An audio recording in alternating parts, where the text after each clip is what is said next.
Apa kabar teman-teman semua? Masa? Ya gitu. Kayak nggak tahu aja lu gitu kan. Ya, siapa di sini yang lagi sibuk banget? Oh belum, belum. Semangat banget anak ini memang. Siapa yang lagi sibuk banget? Siapa yang lagi sibuk aja? Siapa yang lagi nggak apa-ngapain?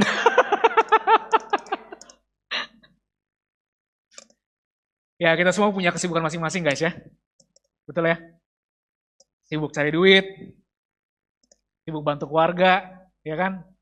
Sibuk pelayanan, sibuk cari cinta sejati, sibuk cari validasi.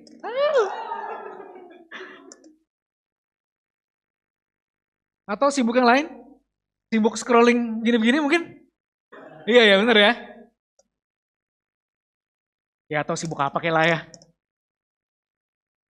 Kita semua rasanya berada di dalam dunia yang sama. Betul? Dimana kita semua lagi sedang effort, lagi mengusahakan sesuatu hari-hari ini.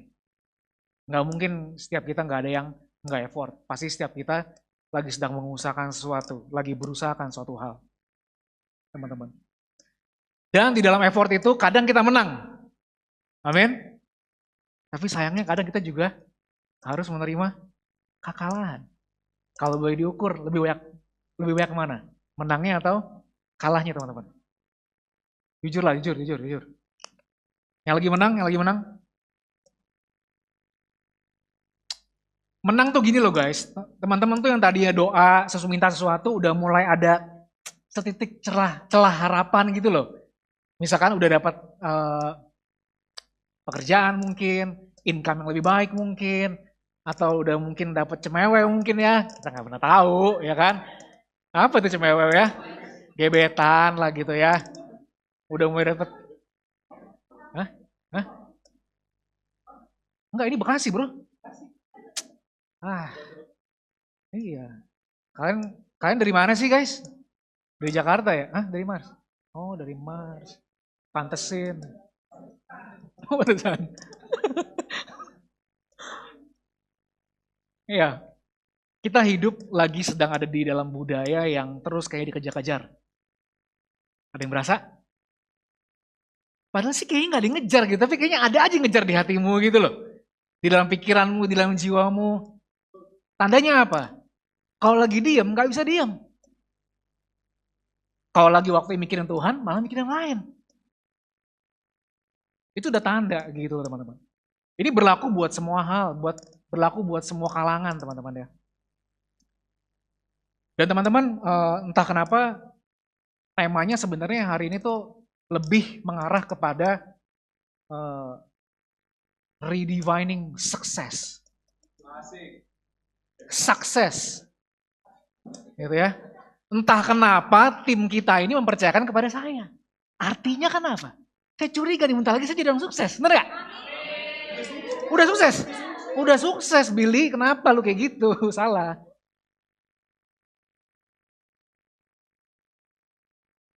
Padahal tahu ya udah sukses ya. Tapi masih nyari kan? Masih ngerasa belum kan? Kadang-kadang. Bener? Siapa sih nggak mau sukses guys? Ada yang nggak mau sukses? Atau ada yang udah merasa sukses? Bolehlah kita bagi-bagi tips. Langsung terdiam gitu guys ya. Yang paling depan biasanya udah sukses nih.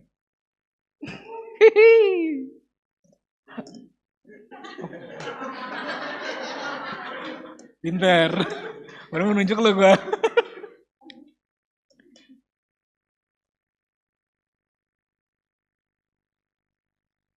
Loh, kok lirik? Bisa ya?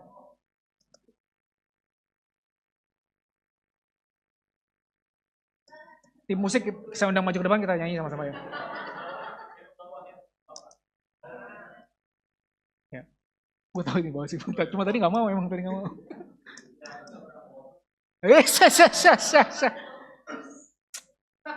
Makanya diperbanyak tuh jadwalnya.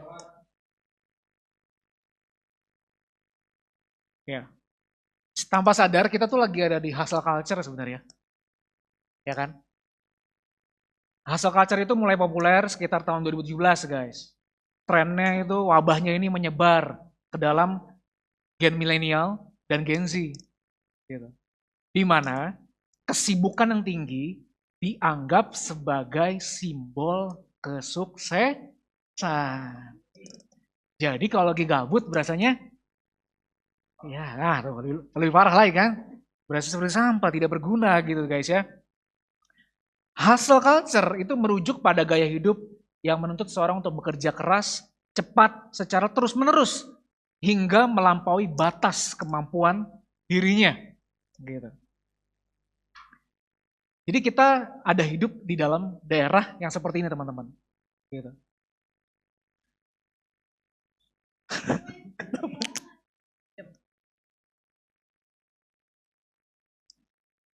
Makasih sayang ya.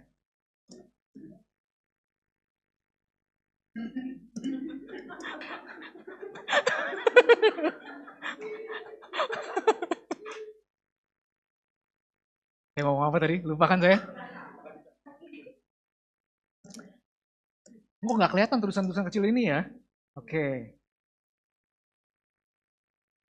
Kita 24/7, kita sibuk mengejar hal-hal yang kita lagi cari, yang lagi kita kejar. Ya, dan itu rasa-rasanya nggak pernah habis dan terus kita cari terus tiap-tiap hari. Sebenarnya sih hustle culture ini sih modifikasi aja. Dari zaman tua dulu udah ada namanya workaholic. Cuma sekarang kayaknya workaholic ini udah kurang keren. Diganti hustle culture. Tapi emang ada bedanya ya guys. Kalau workaholic itu biasanya hanya segelintir orang. Tapi kalau hustle culture karena terpaksa. Karena keadaan ekonomi. Karena keadaan keluarga, makanya harus jadi hustle, bener gak? Kalau nggak hustle, mau makan apa keluarga kita? Ya, indeks ekonomi yang begitu teman-teman. Nah, puji Tuhan ya, ada Gen Z. Wih, kasih tepuk tangan buat Gen Z dong. Dia protes guys, nggak ada itu hustle culture. Gue maunya WLB, apa itu? Work life balance gitu kan? Nggak boleh terlalu keras, brother, sister. Ya kan? Hidup tuh harus apa? Seimbang, bener gak? Harus ada mana bagian iman kita? Faith, family, friends, health, passion. Enggak, itu bukan pantun teman-teman ya. Sebenarnya ada lagi tulisannya di situ ya, di pelang-pelang kecil itu ada tulisan be proud. Salah. Salah teman-teman ternyata. Be present. Gokil ya kan? Apa tuh artinya? Hadir, nikmati masa-masa yang sekarang. Jangan hustling hal-hal yang nggak penting teman-teman. Terus kita harus perbanyak be grateful. Harus perbanyak bersyukur. Dan yang terakhir, be you. Asik. Jadilah dirimu. Bener gak sih? Loh, kok Anda Gen Z pura-pura gak tahu sih? Ini kan Anda yang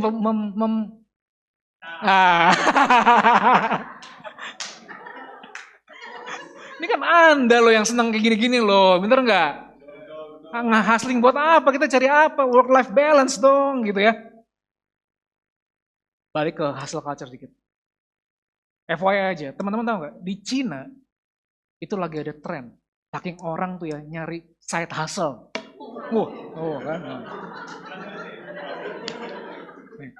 Gara-gara bahas Cina ya, Xi Jinping kan agak-agak tersinggung.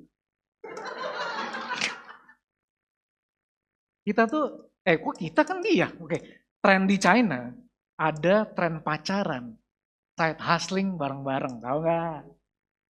Jadi nyari job sampingan itu bareng pacar.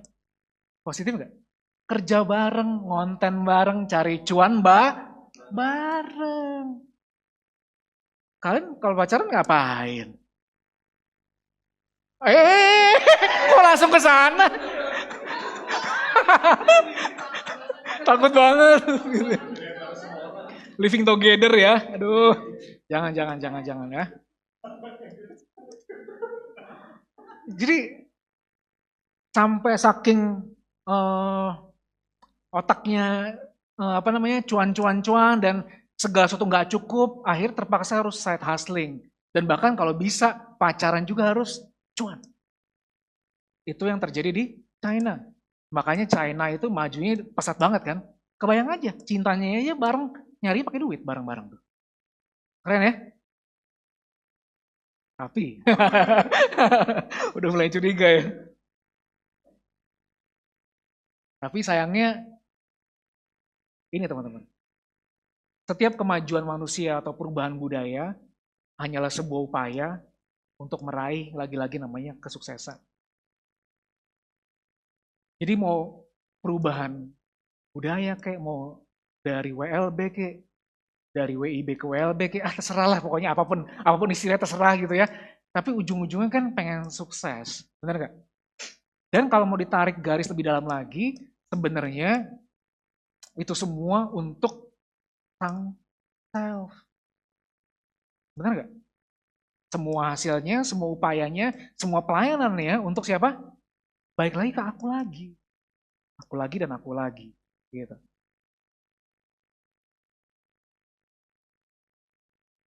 Nah padahal Bible tuh ngomong gini, sukses sejati itu bukanlah tentang apa yang kamu peroleh, tetapi tentang menjadi setia pada jati dirimu yang ada di dalam Kristus. Tiap-tiap hari kita berusaha dapat lagi kan? Kurang banyak, masih kurang puas lagi kan? Dan bahkan sebenarnya ada sebuah data sih guys ya. Sebenarnya kalau dibuka agak menyeramkan juga. Sebenarnya keadaan ekonomi kita juga sebenarnya nggak baik-baik aja beneran. Karena dari segala aspek ekonomi, dari semua grafik, harga-harga bahan baku, salary segala macam sebenarnya tuh semua udah nggak mendukung. Gitu. Dan sehingga generasi-generasi kita ini harus terpaksa mencari jalan ninja yang lain. Apa itu? Pinjol lah ya. Hutang lah ya. Ya kan? Kemarin baru baca berita lagi bahwa pinjol di Indonesia itu naik lagi angkanya. Tembus sampai 104 triliun. Cok-cok ya, pernah lihat aja lu 104 triliun sih mana. Pokoknya banyak kok. Banyak bro, itu baru yang legal. Belum yang ilegal. Udah sebanyak itu, emang kita udah terhimpit, makanya kita harus cari side hustle. Enggak ya? Oh enggak, khotbahnya hari ini bukan tentang hal itu teman-teman ya. Tapi puji Tuhan, aku percaya teman-teman di sini adalah anak-anak Allah yang dicukupi Allah senantiasa. Amin. Nah sekarang kita cuma mau belajar, aku mau sharing hal yang simpel aja. Dari hustling kita mau belajar menjadi becoming. Dari winning kita belajar jadi surrendering. From missing kita belajar jadi pleasing. Tapi bukan pleasing manusia, tapi pleasing God. Oke.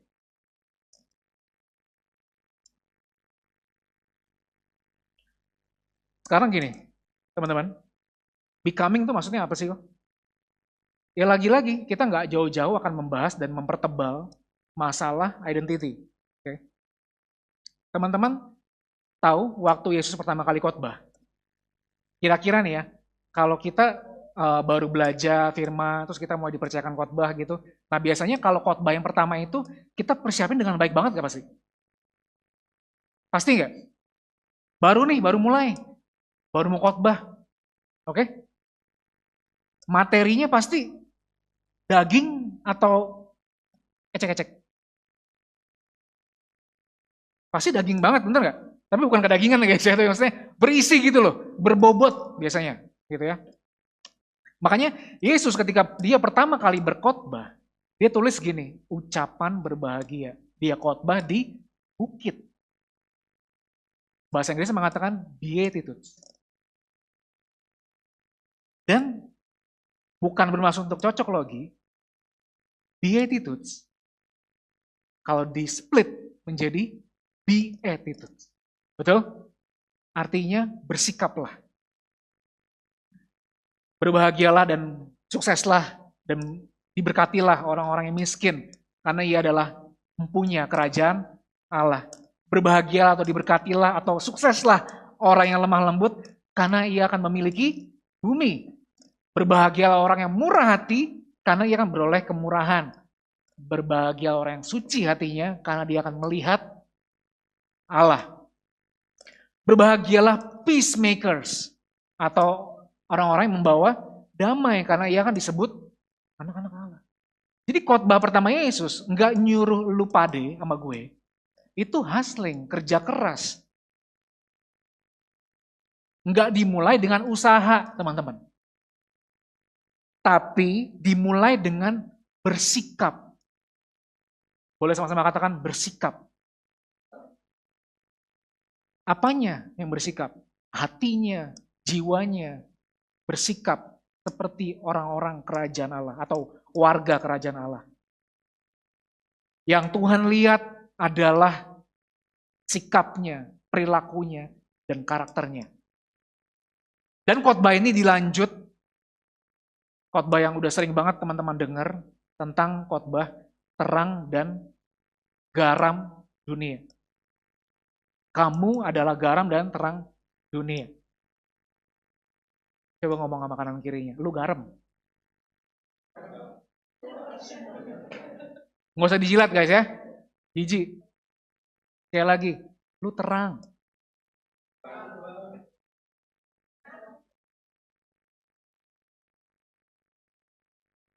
Ya kan?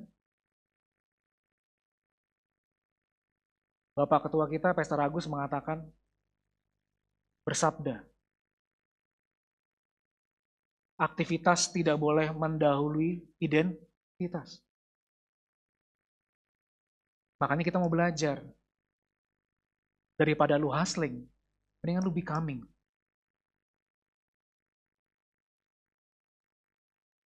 Daripada lu sibuk ngejar apa lu nggak dapat gitu. Mending kita cek deh perilaku kita. Kita cek sikap hati kita tuh kayak apa. Karena standar suksesnya Tuhan sama kita tuh jauh banget. Terus yang kedua, God sees heart. Tuhan melihat hati. Teman-teman tahu lah cerita ini ya, ketika Tuhan memilih Daud, ya, yang dipertontonkan kan, yang di show gitu ya, adalah kakak-kakaknya dari Daud, betul? Yang lebih tinggi dan lebih ganteng, pokoknya perawakan lebih bagus. Benar gak? Tapi di 1 Samuel 16 ayat 7 dia bilang, berfirmanlah Tuhan kepada Samuel, janganlah pandang parasnya atau perawakan yang tinggi, sebab aku telah menolaknya. Bukan yang dilihat manusia, yang dilihat Allah. Manusia melihat apa yang di depan mata, tapi Tuhan melihat hati. Jadi Tuhan selalu concern soal hati teman-teman. Tuhan kayaknya kurang peduli atau belum terlalu peduli dengan apa yang terlihat.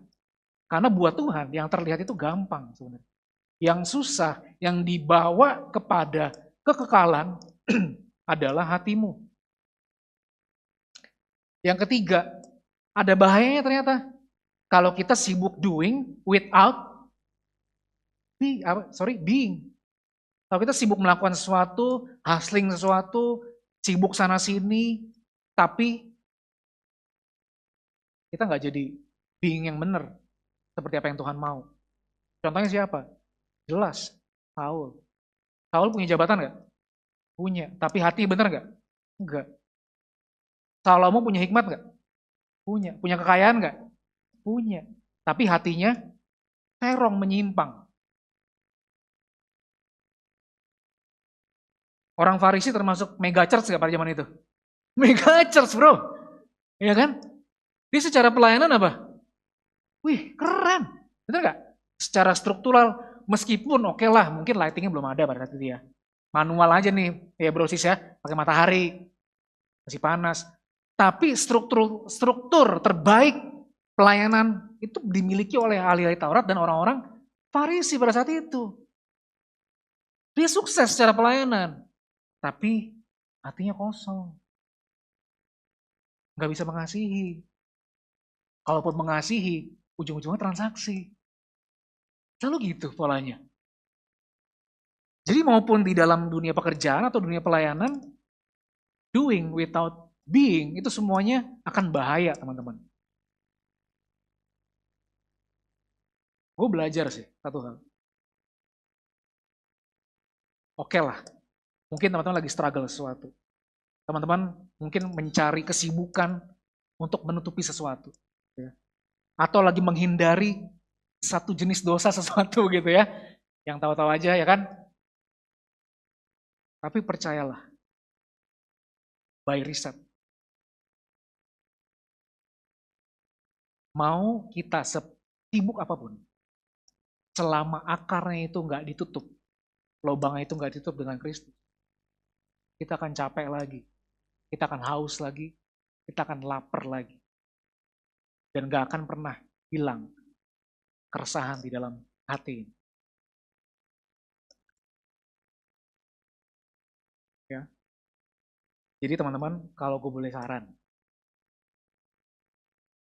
contoh aplikasi itu gini. Misalkan teman-teman mau kurus, saya ngomong menjadi saya sendiri ya, jangan tersinggung, nggak usah, saya gemuk soalnya.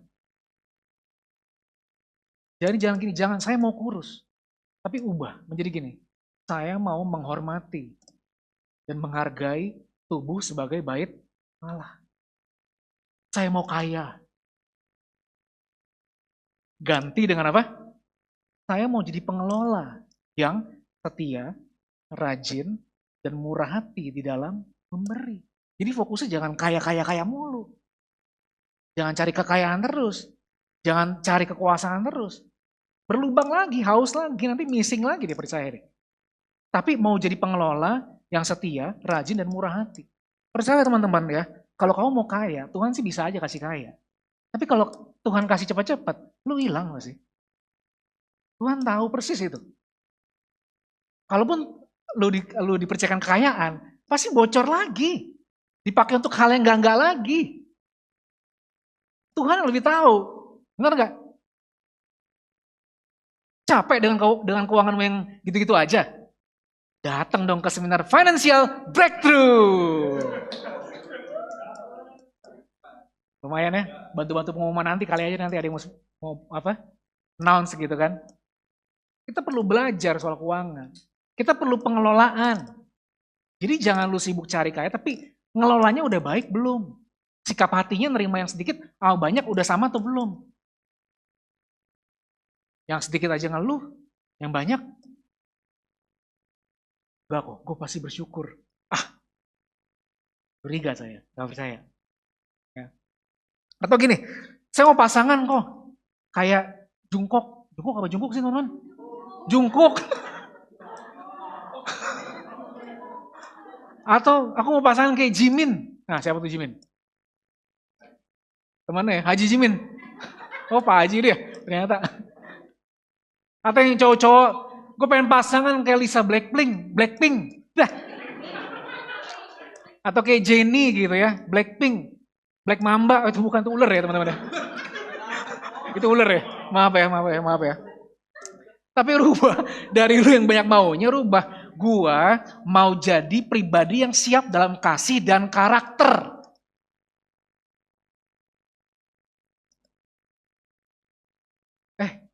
Lu mau Lisa Blackpink, Jennie Blackpink, atau Gini, nggak ada ya, nggak ada yang relate kan?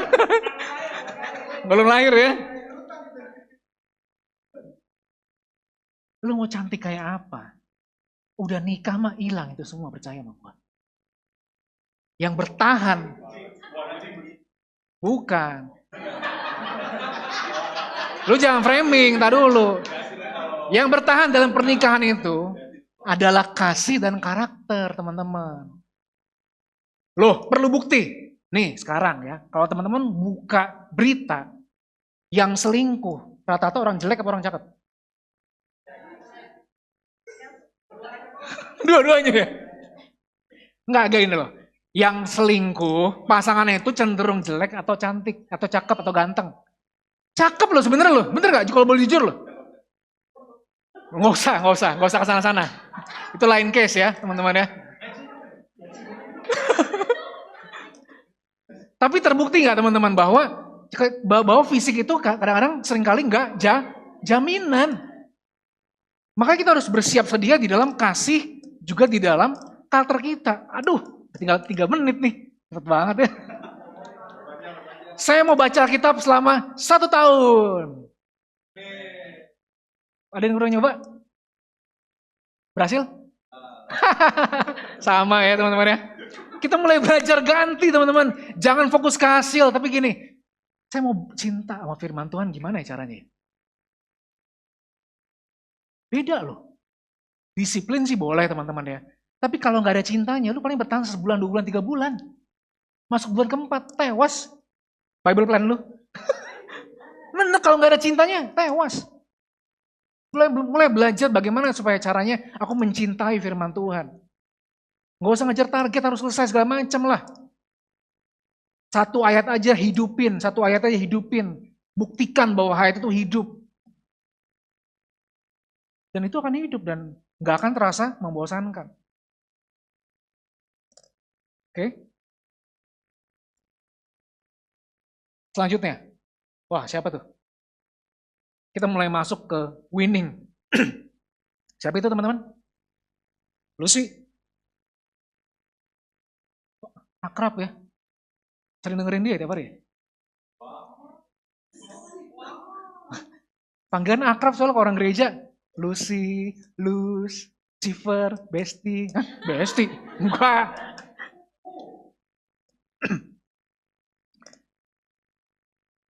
Tanpa kita sadar, panutan kita kadang-kadang bukan Yesus, teman-teman.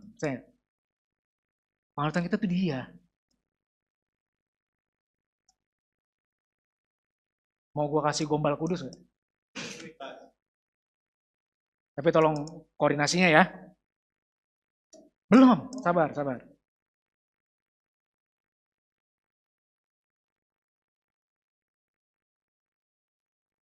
Tahu nggak bedanya kalian sama Lucifer? Makasih ya. Koordinatif loh Anda ini loh. Kalau Lucifer pengen menguasai segalanya. Tapi kalau kamu pengen menyerahkan segalanya ke Tuhan Yesus. Ahai! Lumayan ya. Lumayan. Lucifer sama kita sama-sama takut kalau Tuhan Yesus datang. Sama-sama kenal, sama-sama tahu, betul? Sama-sama mungkin gemetar. Iblis, setan itu gemetar kalau ketemu Tuhan Yesus. Kita ketemu Yesus udah gak gemetar loh, bener gak? Udah biasa aja kadang-kadang. Gitu malah. Sama-sama tahu firman gak? Sama. Dia udah ngulang firman mungkin udah lama banget teman-teman. Tapi ada bedanya. Lucifer tuh selalu pengen mendapatkan dan menguasai segalanya. Tapi kalau anak Allah,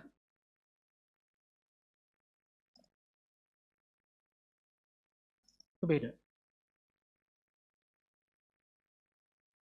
Dari yang otaknya pengen winning, berhasil, sukses terus, mulai belajar ini. Surrendering.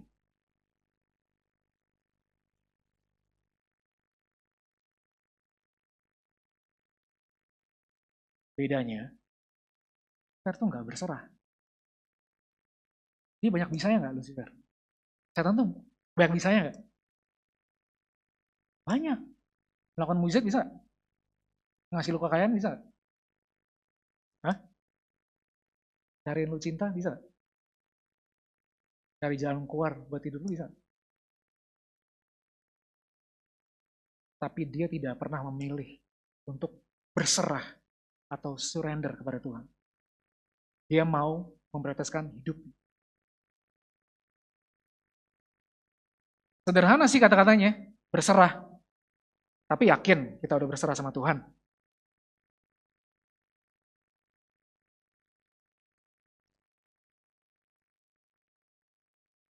Kita baca sama-sama. 1, 2, 3.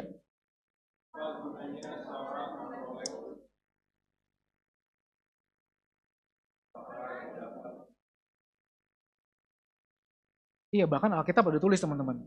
Apa sih gunanya seorang memperoleh seluruh dunia tapi kehilangan nyawanya? Dan apakah yang dapat diberikannya sebagai ganti nyawanya? Hilang nyawa itu bukan berarti mati secara fisik, teman-teman. Tapi kehilangan kesempatan untuk hidup dalam rencana Allah. Percayalah, nggak ada yang lebih indah daripada hidup di dalam rencana Allah. Coba tanya makanan kiri lu. Lagi nyari apa sih, bro?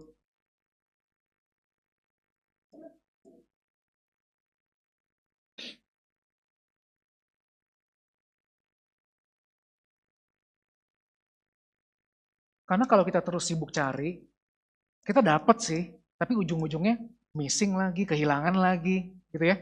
Pasti harus ada ditukar, gitu loh. Pasti selalu ngerasa ada yang kosong lagi. Dan seringkali nih ya, Tuhan lagi jadi korban. Iya kan? Iya gak sih? Kita udah dapat nih, yang jadi korban siapa? Tuhan. Maksudnya apa, Kak? Jadi lebih renggang hubungan sama Tuhan. Jadi nggak dekat lagi sama yang punya berkatnya, sama sumbernya.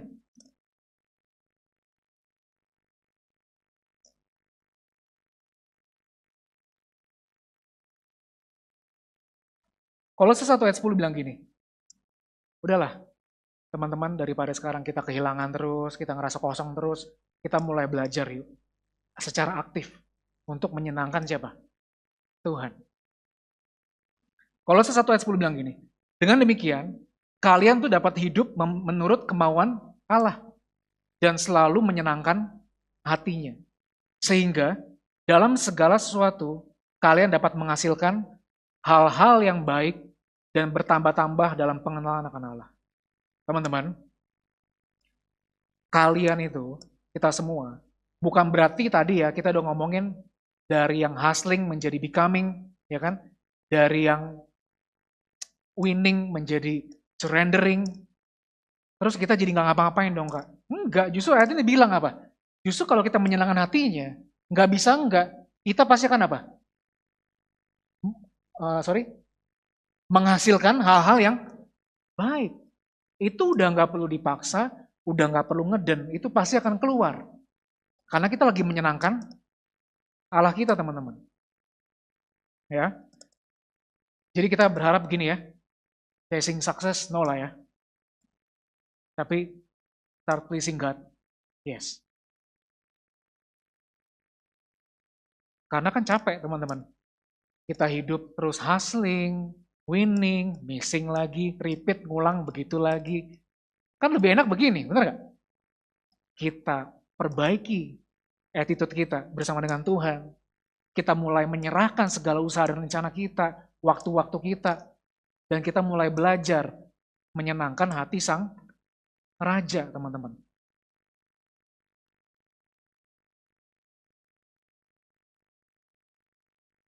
Terakhir,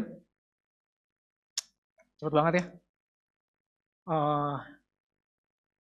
Sekali lagi, bahwa pencarian kita akan sukses itu gak akan pernah ada habisnya.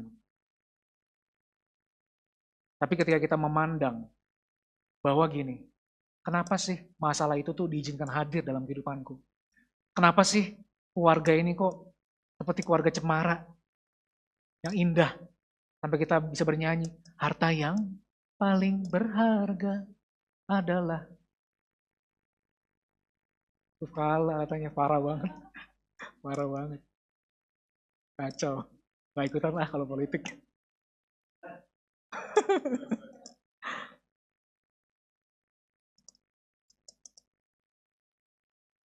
Semua itu Tuhan izinkan terjadi dan masih ada. Itu tuh mengubah hatimu. Tuhan itu lebih tertarik mengubahmu daripada mengubah keadaanmu. Karena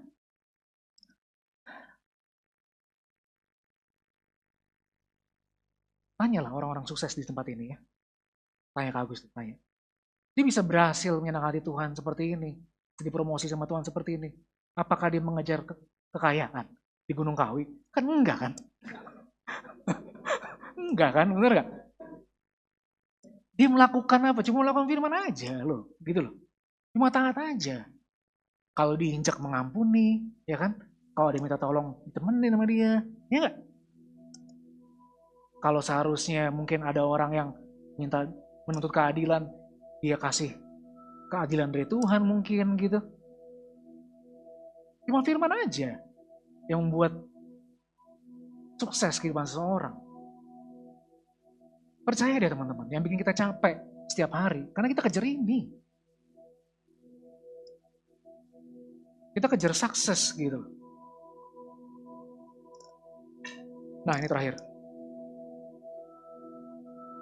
Tahu nggak apa bedanya CEO Dracin sama Yesus?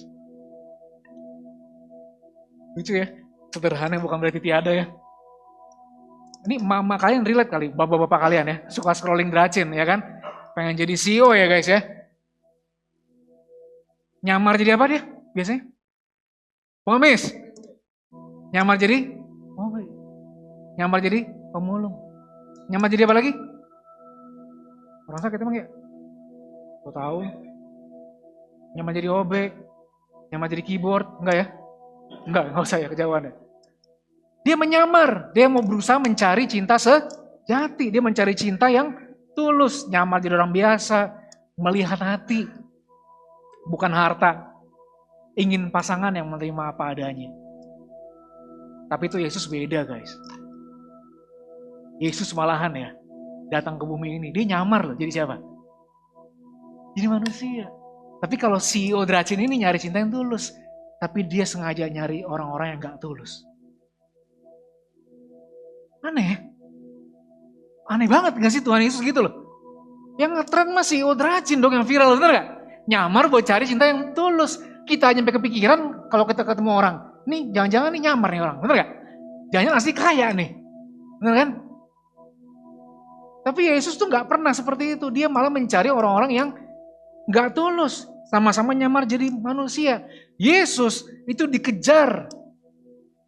Malahan karena apa? Keuntungannya. Bukan karena kasih. Tahu gak orang zaman Yesus pada saat 2000 tahun lalu, banyak gak ikut Yesus? Banyak, tapi kebanyakan hanya butuh mukjizatnya. Hanya butuh rotinya, hanya butuh berkatnya. Yang terakhir paling ngenes ya. Apa tau gak? Sering ditinggal saat ujian, kasian banget, lagi diuji, mangkuk kayu salib, tinggal murid-muridnya, nggak viral ini mah, bener nggak? Gimana mau viral? Hooknya aja nggak ada, bener kan?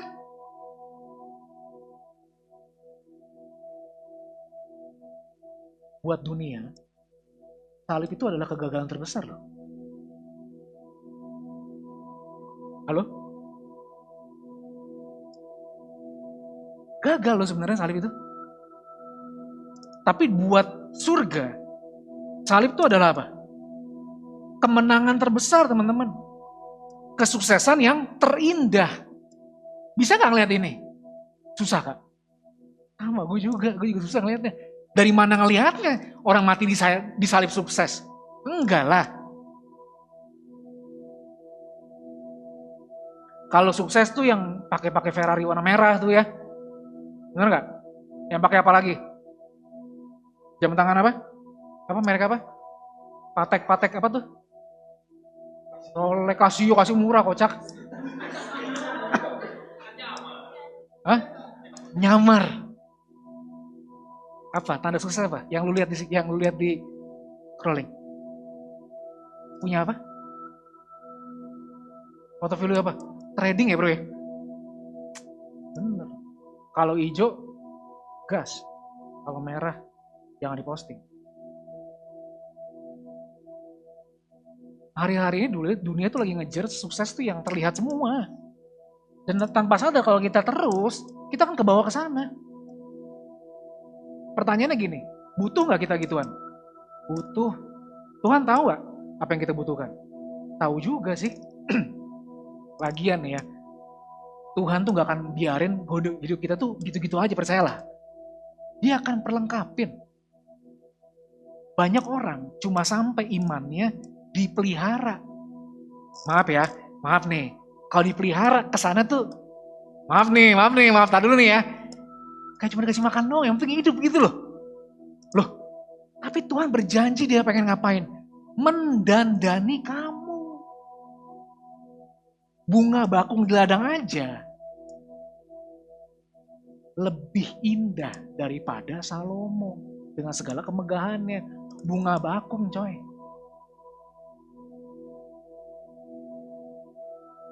Dia tuh pengen ngedandanin kita, tapi dengan caranya. Amin. Sekarang, udahlah. Kita stop dalam pencarian yang gak ada habisnya ini. Kita mulai selesai dengan diri kita. Kita mulai percaya bahwa sukses itu pasti Tuhan kasih kok sebenarnya. Yang penting jangan dikejar. Kita fokus kepada sikap hati yang perlu dirubah dalam diri kita. Dan kita harus ngaku bahwa kita selama ini gak tulus, tapi ada satu pribadi yang nyamar buat nyari orang-orang yang gak tulus sama kita. Yuk kita tutup dalam doa, teman-teman. Bapak, terima kasih untuk firman-Mu pada sore hari ini. Kami belajar satu hal, bahwa arti sukses itu artinya ternyata beda jauh dengan apa yang dunia ajarkan, Tuhan. Buat apa Tuhan kami sukses, buat apa kami memperoleh segalanya, tapi kami kehilangan nyawa. Kami kehilangan kesempatan hidup di dalam rencana Allah. Kami nggak mau Tuhan seperti itu. Kami adalah anak-anak Allah yang sembuh dan pulih dalam identitas kami, Tuhan. Dan kami percaya kami akan menghasilkan hal-hal yang baik karena Kristus yang menolong kami.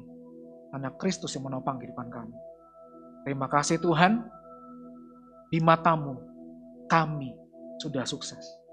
Dan setiap orang sukses di tempat ini boleh sama-sama katakan, udah sukses ya. Tuhan Yesus berkati.